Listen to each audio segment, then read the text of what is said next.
اچھی امید اور اچھا گمان رب کی ایسی نعمتیں ہیں جو انسان کو اپنے دامن میں پناہ دے کر مایوسی کے سمندر میں ڈوبنے سے بچاتے ہیں۔ ہر شخص اپنے ایمان کا پہلا گواہ خود ہے، اس کا دل کتنا میلا اور کتنا پارسا ہے وہ بہتر جانتا ہے۔ خوش رہنا ہے تو اپنی زندگی کے فیصلے اپنے حالات کو دیکھ کر کریں، دنیا کو دیکھ کر نہیں۔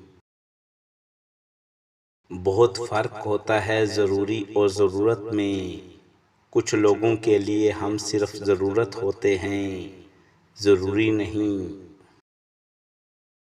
زندگی ایسے جیو کہ کسی کی زندگی کا حصہ بنو یا نہ بنو، مگر کسی کی دعاؤں کا حصہ ضرور بنو۔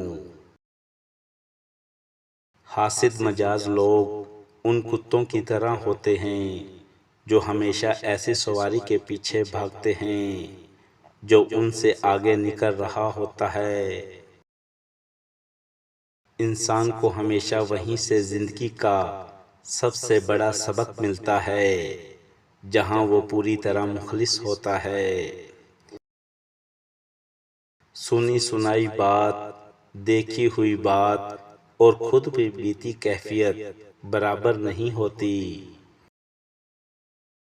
زندگی میں ہر کسی کو اہمیت دو، لیکن وہی رہو جو تم ہو، ورنہ لوگ تمہیں کھوکھلا کر دیں گے۔ دل بڑا رکھو لیکن ان 7 لوگوں کے لیے کبھی نہیں، انہیں معاف کیا تو برباد ہو جاؤ گے۔ نمبر 1، ایسے لوگ جو بار بار دھوکہ دیں، ان کی باتوں پہ کبھی یقین نہ کریں۔ نمبر 2، ان لوگوں سے ہمیشہ دور ہی رہیں جو مشکل وقت میں چھوڑ جائیں۔ نمبر 3، ان کو کبھی معاف نہ کرنا جو آپ کی عزت کے دشمن ہوں، جو دوسروں کے سامنے آپ کا مذاق اڑانے کی کوشش کرے اور جھوٹے الزامات لگائے۔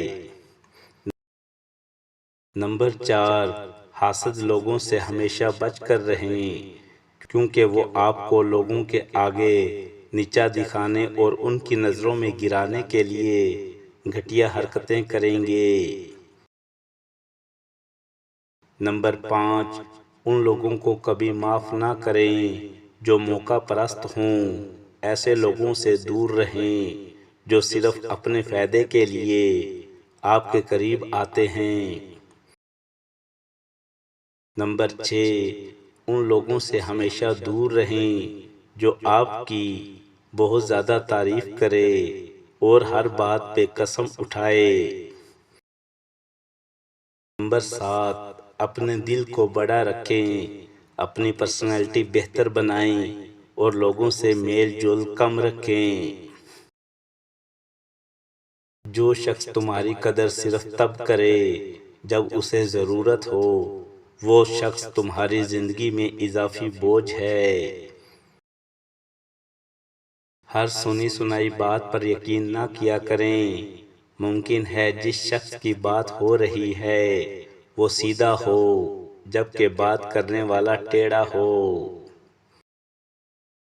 اپنا فائدہ سوچے بغیر سب کے ساتھ اچھائی کرو، کیونکہ جو تقسیم کرتے ہیں ان کے ہاتھوں میں خوشبو ضرور رہ جاتی ہے۔